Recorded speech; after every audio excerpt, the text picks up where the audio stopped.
Way, way back, many centuries ago, not long after the Bible began, Jacob lived in the land of Canaan, a fine example of a family man.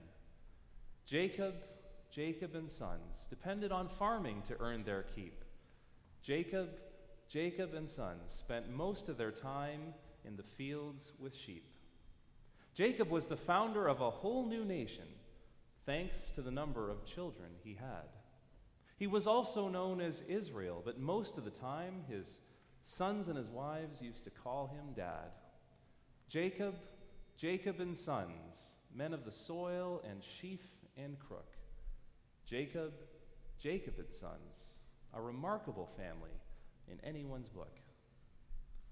You might recognize as some of the lyrics of Tim Rice in the musical he wrote with Andrew Lloyd Webber, Joseph and the Amazing Technicolor Dreamcoat. Jacob and sons, a remarkable family in anyone's book. I would agree with that assessment. It's not every family that has 12 sons. It's not every family of 12 sons where 11 of the brothers get so irritated with the 12th that they decide to kill him and then back off of that plan and instead sell the 12th brother into slavery. And yet that's exactly how the story of Jacob's sons begins in the book of Genesis, chapter 37. Ed provided a very helpful summary of this story, which is far too long to read during a Sunday morning service. Joseph was sold into slavery by his brothers. The caravanning slave traders took him to Egypt. He became a servant in a very prominent household, and himself rose to prominence as much as a slave can. Later on, he was thrown into prison, essentially for a crime he did not commit. Then, by the gracious providence of God, he ascended to the position of an important minister within the government of Pharaoh, king of Egypt. Years later, there was a severe famine throughout all that region of the world, and it was through Joseph's wise governance that Egypt as a nation had enough to eat. Foreigners from all over flooded into Egypt for food.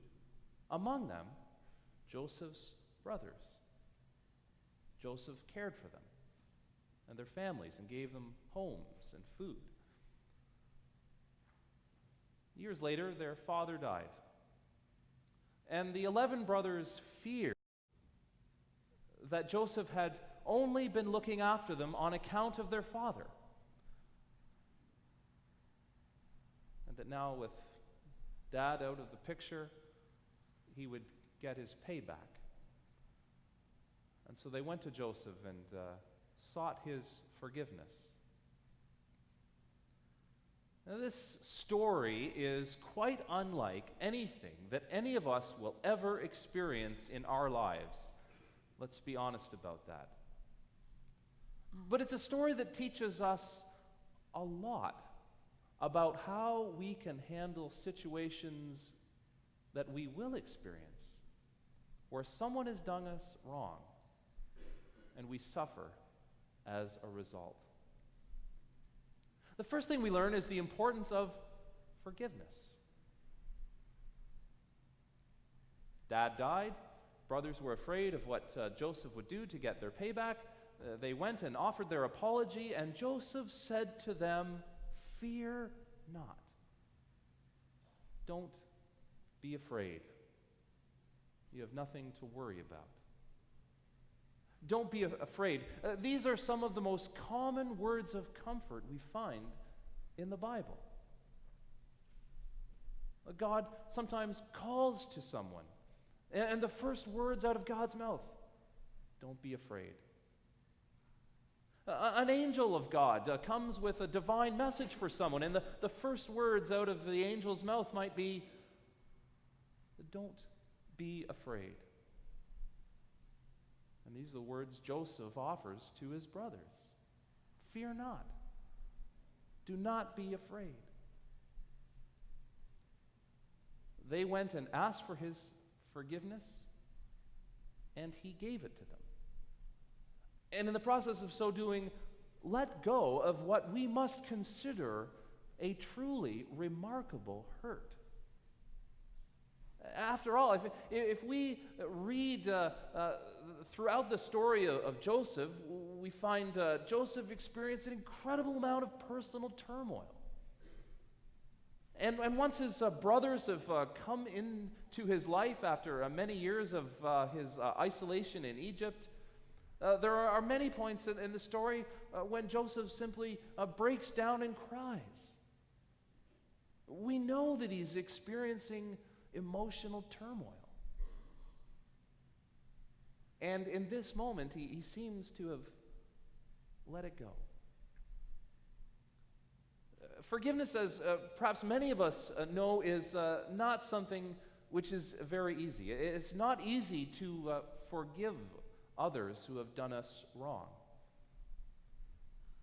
A few times in my ministry, I've preached a Sunday sermon on the topic of forgiveness. And it's my experience that there is no subject which creates more resistance in listeners than forgiveness. And I understand this because it's not easy to forgive someone who has done us wrong. If it was easy to do, we would never need to talk about it. And if forgiveness only related to small things, we might not even need to have a word for it. But forgiveness is an issue when somebody has done something really wrong to us. And there's almost no way to undo what's been done. No way to be paid back. No way to see justice repaid. I understand it's difficult to forgive someone. But I would like to suggest it's important for us for a couple of reasons. First off,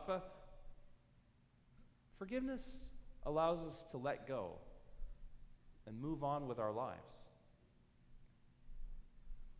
How often is it that when we are holding a grudge, that we lay awake at night, or spend all kinds of time and energy stewing over what's been done to us? If we're to step back for a moment, we would probably acknowledge that the other person probably isn't spending any time or energy on it at all. And by holding on to the grudge, we're only making things worse, preventing ourselves from moving on. Another thing that forgiveness allows us to do, that is, forgiving others allows us to do, is to accept the forgiveness which is sometimes offered to us.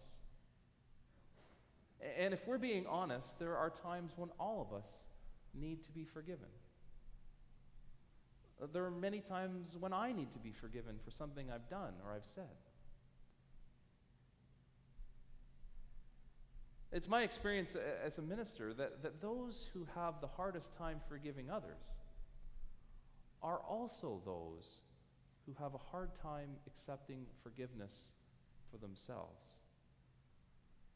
You see, sometimes our inability to forgive demonstrates that we do not believe in forgiveness, that for us there is no such thing. And forgiveness is a two-way street. It is something which benefits us all around. Lewis Smedes is famous for having said, "To forgive is to set a prisoner free and to discover that the prisoner was you." Think, for example, of Jesus and his crucifixion. Many of you will remember that some of his last words from the cross were, "Father, forgive them. They don't know what they're doing. There he was, in the midst of being executed in the most horrific way known to the ancient world, for no crime on his part. In fact, as a scapegoat for some kind of political corruption. And in the midst of that agony, proclaims forgiveness for those who have done him wrong. Even if you were not to attribute any kind of cosmic significance to the death of Jesus on the cross, surely you must see the power of that remarkable statement and gesture. And learn that there is nothing that anyone has done to us, in truth, which cannot be forgiven. And further, nothing that we have ever done, which cannot be forgiven us. So the first thing we learn from this story is the importance of forgiveness. The second thing we learn is the wonder of how God is able to work through even bad situations. After offering a forgiveness to his brothers, Joseph said to them, "What you did, you meant for evil, but God meant it for good." Isn't it amazing to think that even though God has given us a free will, that God's given us the ability to think and to act and to speak of our own accord, and that sometimes we use that freedom unwisely, that somehow in the majesty of God, those wrongs can be flipped over, that God can take evil and from it bring good. You must remember the recent story from within the past few years of the young woman from Afghanistan, Malala Yousafzai. She was an advocate for the education of children in Afghanistan and the education of girls in particular. And the Taliban, in an attempt to silence her, tried to kill her. It was a shocking act of evil. And yet far from silencing her, they gave her a wider platform. She won the Nobel Peace Prize. She's traveled all around the world, spoken at the United Nations. She's been called the most influential teenager in the world. She's still only 18 years old. It's hard to believe.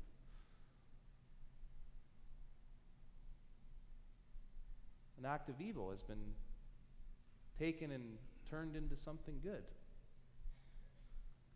In the story of Joseph, we find this transformation in an even more complex way.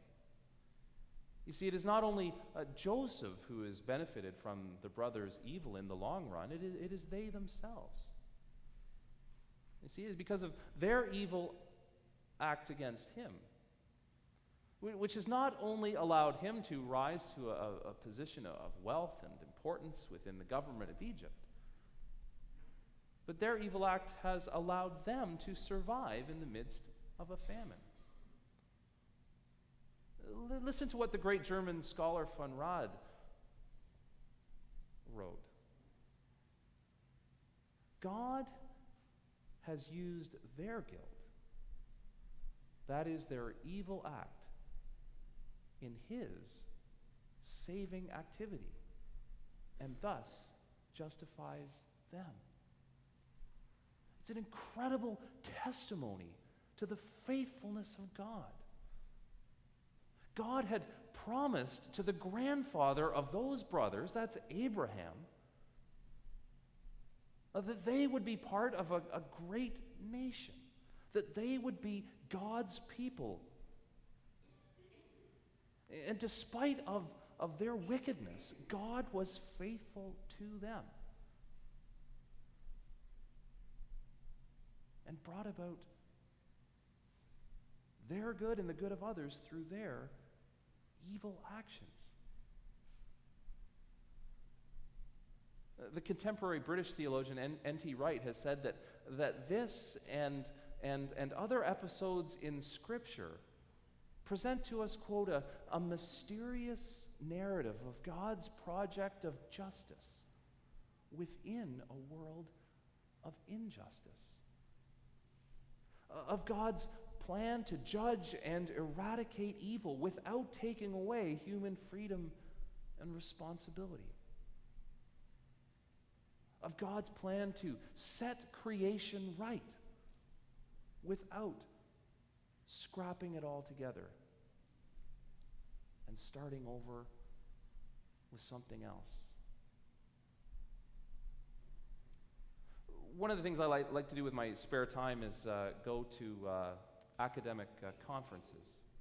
If you've ever been to something like this, a group of people with similar interests will get together in a room, and people who have been scheduled ahead of time will give a presentation about some of the research they've been doing, and then those who have listened to it get to ask questions, and a conversation ensues. It's great fun. And one of the conferences I went to was a number of years ago at McMaster University in Hamilton. And there was a scholar from Cincinnati who gave a presentation. I can't remember his name, which really bothers me, but I remember exactly what he looked like, and I remember the topic of his presentation. And he was talking about the Gospel of John, and in particular the last half of John's Gospel, the so-called Passion narrative, that is the arrest and the trial and the suffering and crucifixion of Jesus.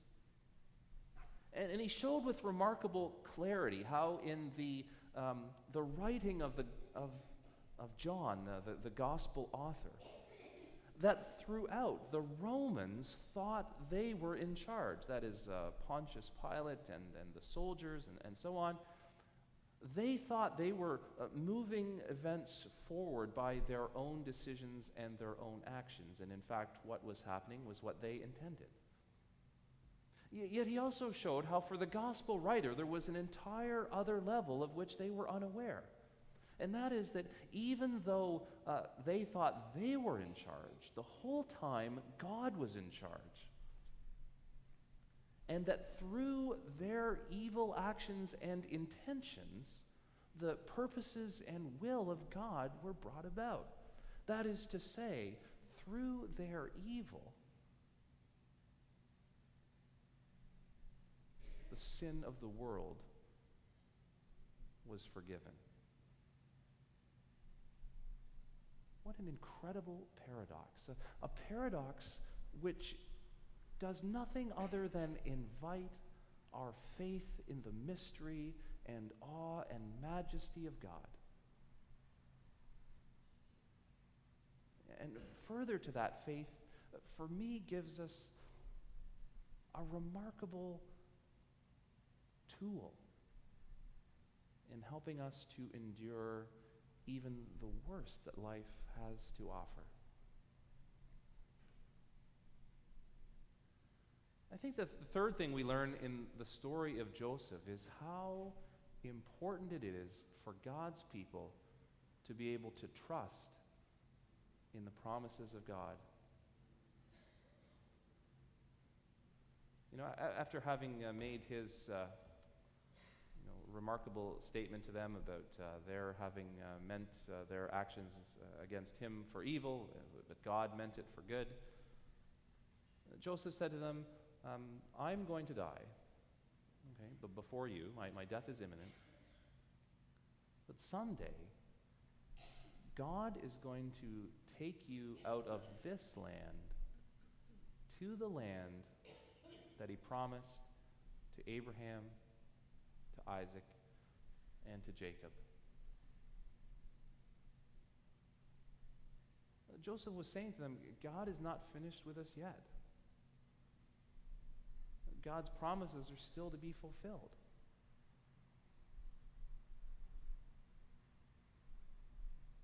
from a literary perspective, Joseph's words point ahead, of course, to the story of the Exodus, when at last the Hebrews, the descendants of Abraham and Isaac and Jacob, were led out of their slavery and after a time in the wilderness to their promised land.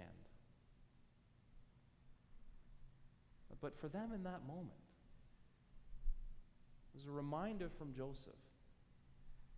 There is nothing from which they could draw greater strength than the promises of God. One of my professors when I was studying to be a minister was one of the faculty at Emmanuel College in Toronto, Paul Wilson. Some of you will remember hearing him a couple of years ago. He was kind enough to come and speak on a Sunday when I was away. And one day in class, I can't remember why, he had introduced a discussion of our given names and wondered if we knew why our parents had given us the names we had, or what was the meaning behind perhaps the names we'd been given. And then he told the story of why his parents had named him Paul.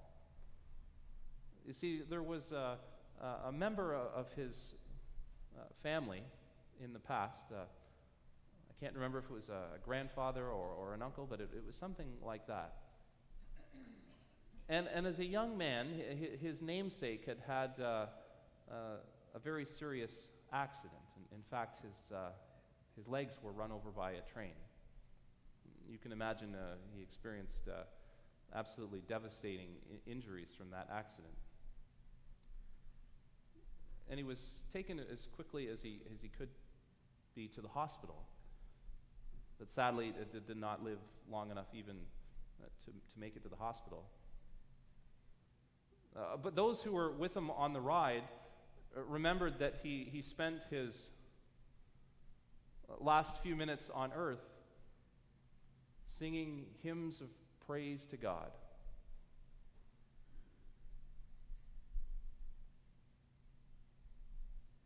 See, no matter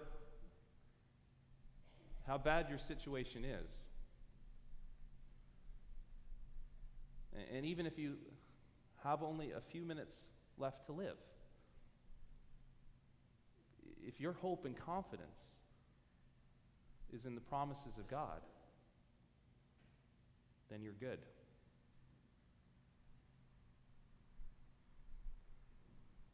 When I was a boy, my parents took us to see Joseph and the Amazing Technicolor Dreamcoat in Toronto. I think it was at the Winter Garden Theatre, but I can't remember exactly.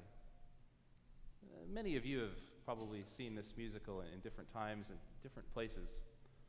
It's very clever, very well done, very, very funny, well written, musically entertaining. There's only one problem with it. Unfortunately, it's a big problem. And that is that the musical doesn't mention God. There's no mention of God, certainly no mention of grace. You see, it's not God that moves the story forward in the musical. It's the dreams and ambition of Joseph. One of the interesting things about the musical is how the different songs that are used to tell the story come from different genres. There's a country music song and a calypso Caribbean song and an Elvis Presley-style rock and roll song. One of the genres missing, of course, is the gospel hymn. And had Weber and Rice decided to include such a song, Joseph and his brothers might have closed the musical singing not as they do, "Any dream will do," but these words of a well-known hymn. Standing, standing, I'm standing on the promises of God, my Savior. Standing, standing, I'm standing on the promises of God. You see, in the story of Joseph, we find in the book of Genesis, that is what he and his brothers at last learned to do, to stand on the promises of God. By the grace of that same God for us today, so may we. Thanks and praise be to God.